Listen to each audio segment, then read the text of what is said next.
Hi, how are you? Thank you so much for tuning in. Today we're going to be bringing to the kitchen eggs. Beautiful, nutritious eggs. Not sunny side up, not scrambled, but we're going to be using a favorite dish of mine called migas. And in Mexico, migas, or in Spanish, we call migas, are the bits and pieces, the leftover stuff that you got in the refrigerator. We're going to bring it all in. This is going to be such a great dish. We're going to have tortillas. We're going to have spinach. We're going to have bell peppers, red bell peppers. It's going to be such a big party, an explosion in your mouth. Thanks for joining. You're going to love this.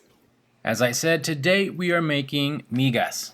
Now in Spanish, there is a word called migajas, which means bits and pieces or crumbs, and I think that's where the word migas comes from. Migas always start with tortilla chips, and I've even made migas with Frito corn chips. But I want to look fancy, like a fancy chef, so I'm making mine with 5 tortillas, which is good for about 3 servings. You can make more if you like, and by the end of the video you'll know just how much 5 tortillas make. Cut them in strips and set them off to the side. This is such a simple recipe and one you should always revisit whenever you have a little bit of this and a little bit of that. In this recipe, I added some red bell peppers for the sweet peppery taste and for a touch of color. Now, I've been accused of making amazing recipes, but plates that lack color. So this is for you guys, some color. Now I've found that if you cut the pepper in strips and then lay them with the inside upwards, it makes your life easier to prepare them. The mushrooms have a beautiful, delicate flavor when cooked, but they need to be sliced as evenly as possible. I've had migas with the mushrooms cut in quarters, but I'm going for the slimmer, sexier sliced mushrooms. Onions are always an ingredient in every Mexican dish. I'm using a quarter of a large white onion, but if you like more, well hey, knock yourself out. I'm going to make this dish for my son and daughter, and she asked for some spinach. So when you get spinach from the grocery store, make sure you wash them first, then you want to dry them, and here's a sweet hack. Make sure you chop the spinach before you add it to the plate. It allows for the spinach to cook quicker, and it avoids those long stringy spinach leaves in the final dish. Now I'm using 5 eggs. I found that 5 is enough for 3 people, especially with all the extra ingredients. Make sure you beat your eggs well and until there is no sign of egg whites in the mix.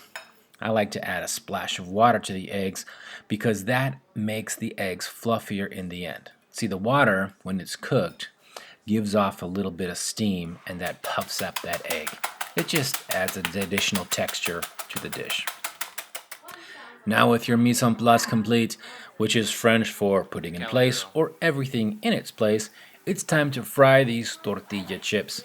Add enough oil to your cast iron skillet to coat the bottom with about 3 to 4 millimeters of oil, then put the heat on medium and wait until the oil can add some bubbles at the edge of your tortilla. Once that's done, you know the oil is hot enough, then add the rest of the chips into the oil. Now please note, make sure the oil is hot enough or otherwise you're going to get some soggy chips. Add your cut tortillas, fry them until they begin to turn brown, then remove them and place them off to one side or on a paper towel to drip off that oil, and make sure you salt them before they cool off. Keep the skillet on medium heat, then add the onions and cook them until they begin to turn translucent. Add the mushrooms, the red bell peppers, and the spinach. Now I added salt and pepper during this part of the process, and you can add other spices as well, like turmeric, paprika. These just add to the additional flavors of the dish. I added the spinach toward the end because if you put it in at the beginning, it's more likely to burn. Now remember, this is a fun dish, and you can add just about anything to it. And I'm going to go ahead and add some chopped green peppers because, heck, I love the taste. Let all the ingredients cook for a little bit, which is about a minute for me, and then add the eggs. Now, right after the eggs, I add my chips, just like the way it grabs or it absorbs that flavor of the eggs. Some people like to add their chips a little bit later because they want more of a crispy chip, which is fine. Do what you gotta do. At this point, most chefs add some cheese, but since some of my family are avoiding cheese at this time, I'm going to add it at the end when I plate the migas.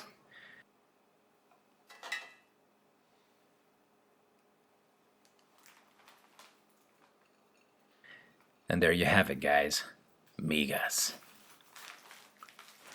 Now, how was that? Pretty fun, right? And with migas, you can put just about anything in that plate.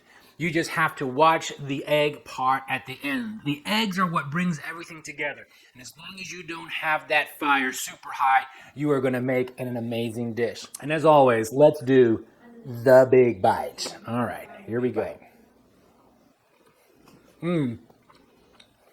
Okay. First thing that jumped out at me was the tortillas. The corn tortillas are just warm, they're rustic, they have a beautiful flavor, the corn flavor. It kind of gives it a, I don't know, a grill flavor to me. Anyway, that's what I'm interpreting it as. We have the mushrooms in there, the texture of the mushrooms, and the cheese, just the tanginess of the cheese. You know, yesterday I did scrambled eggs and I put a little bit of lime in it. I know, no, lemon. I always get those confused. It's the yellow one. I put a little bit of lemon in my scrambled eggs and it really just exploded in my mouth, the flavor. And just like these are. I can't stop eating them. Migas, this is a great dish for you and your family. You have some eggs, you have stuff in the refrigerator you need to get rid of that is just on the edge of having to throw away. Don't throw them away. Put them all together, make an amazing dish, and people are going to enjoy it. And it has that Mexican Spanish flair that you're going to love. If you've liked this recipe, please subscribe, hit that like button, share the video with other friends and family, and drop me a comment below. What is your favorite breakfast food? I'd love to know. Migas are one of mine. I like to have a little bit of refried beans on the side and sometimes a little pozole. My goodness, now that is a meal. Once you have it, you're going to be good for the rest of the day. Thanks so much for dropping in. I can't wait to show you another recipe from my cocina to yours. Thank you for joining today. We are going to be making migas. Migas are the scraps in your food. No.